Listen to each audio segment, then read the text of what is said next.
Railway level crossing gate ನಿಯಮ ಉಲ್ಲಂಘನೆ ಪ್ರಕರಣಗಳನ್ನು ದಕ್ಷಿಣ ರೈಲ್ವೆಯ ಪಾಲಕ್ಕಾಡ್ ವಿಭಾಗ ಗಂಭೀರವಾಗಿ ಪರಿಗಣಿಸಿದ್ದು ಕಠಿಣ ಕ್ರಮಕ್ಕೆ ಮುಂದಾಗಿದೆ. ರಸ್ತೆ ಬಳಕೆದಾರರ ನಿರ್ಲಕ್ಷ್ಯದಿಂದಾಗಿ ಅಪಘಾತಗಳು ಹೆಚ್ಚುತ್ತಾ ಇವೆ. 2025 ಮತ್ತು 26ರ ಅವಧಿಯಲ್ಲಿ ಒಟ್ಟು 79 ಲೆವೆಲ್ ಕ್ರಾಸಿಂಗ್ ಗೇಟ್ ಅಪಘಾತಗಳು ಸಂಭವಿಸಿವೆ.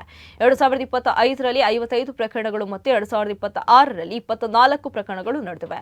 ಎಚ್ಚರಿಕೆ ಸಂಕೇತಗಳು ಅಥವಾ ಗೇಟ್ಗಳನ್ನು ಮುಚ್ಚಿದ್ರೂ ರಸ್ತೆ ಬಳಕೆದಾರರು ರೈಲ್ವೆ ಹಳಿಗಳನ್ನು ದಾಟಲು ಪ್ರಯತ್ನಿಸಿದಾಗ ಈ ಹೆಚ್ಚಿನ ಘಟನೆಗಳು ಸಂಭವಿಸಿವೆ. ಇದು ಅವರ ಸ್ವಂತ ಜೀವಕ್ಕೆ ಮಾತ್ರವಲ್ಲದೆ ರೈಲು ಕಾರ್ಯಾಚರಣೆಯ ಸುರಕ್ಷತೆಗೂ ಧಕ್ಕೆ ತಂದಿದೆ. ಈ ಹಿನ್ನೆಲೆಯಲ್ಲಿ ಅಪರಾಧ ಎಸಗಿದ 6 ಚಾಲಕರ ಚಾಲನಾ ಪರವಾನಗಿಯನ್ನ ಸಕ್ಷಮ ಅಧಿಕಾರಿಗಳು 3 ತಿಂಗಳ ಅವಧಿಗೆ ಅಮಾನತುಗೊಳಿಸಿದ್ದಾರೆ. ಇನ್ನುಳಿದ ಪ್ರಕರಣಗಳು ವಿವಿಧ ಹಂತದ ಪ್ರಕ್ರಿಯೆಯಲ್ಲಿವೆ. 2025-26ರ ಆರ್ಥಿಕ ವರ್ಷದಲ್ಲಿ ಲೆವೆಲ್ ಕ್ರಾಸಿಂಗ್ ಗೇಟ್ಗಳಿಗೆ ತಮ್ಮ ವಾಹನಗಳನ್ನು ಡಿಕ್ಕಿ ಹೊಡೆಸಿ ರೈಲ್ವೆ ಆಸ್ತಿಗೆ ಹಾನಿ ಉಂಟು ಮಾಡಿದವರಿಂದ ಒಟ್ಟು 17,27,659 ರೂಪಾಯಿ ವಸೂಲಿ ಮಾಡಲಾಗಿದೆ. ಎಲ್ಲ ಪ್ರಕರಣಗಳಲ್ಲಿ ತಪ್ಪಿತಸ್ಥರ ವಿರುದ್ಧ ಕ್ರಿಮಿನಲ್ ಕಾನೂನು ಪ್ರಕ್ರಿಯೆಗಳನ್ನು ಪ್ರಾರಂಭಿಸಲಾಗಿದೆ ಎಂದು ಪಾಲಕ್ಕಾಡ್ ವಿಭಾಗದ ಪ್ರಕಟಣೆ ತಿಳಿಸಿದೆ.